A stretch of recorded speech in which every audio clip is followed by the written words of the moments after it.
April 19, 1993, the country watched in horror as the Branch Davidian compound just outside of Waco went up in flames.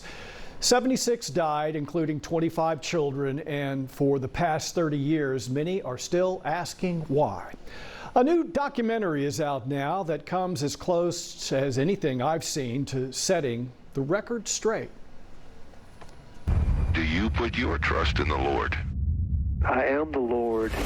In a meticulously documented account, Waco American Apocalypse on Netflix relives the 51-day siege. 75 men around our building and they're shooting at us at Mount Carmel, telling their children and women in here to call it off. From the firefight and assault on the compound by ATF agents in February to the deadly finale in April. The survivors, the government soldiers, and key members of the media recount the drama of the 51 days that shocked the nation. For the media, this is a big damn story. Out front on much of the reporting was Lee Hancock with the Dallas Morning News, who arrived on the scene on day one.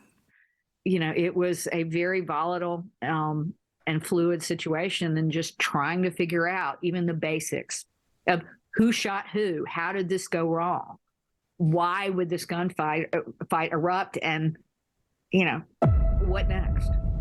What was next? No one seemed sure. From the calm and steady attempt by negotiators to the grizzled sniper ready to end it quickly. I pull the trigger.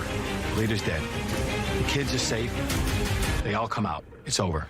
For the next 50 days, David Koresh engaged federal agents in a high-stakes game of Hold'em that ended on April 19th, when lead agents decided they had had enough.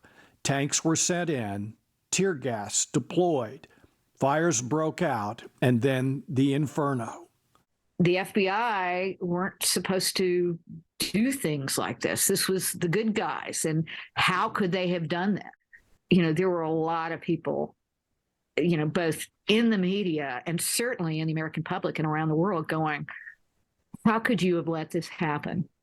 By telling this story and retelling it, we begin to digest our own history. Documentary director Tiller Russell, who grew up in Dallas, says rather than to assess blame for the tragedy, he wanted to present the facts and let the audience decide who or what was to blame. But one thing became clear during his 18 months of production, one recurring theme.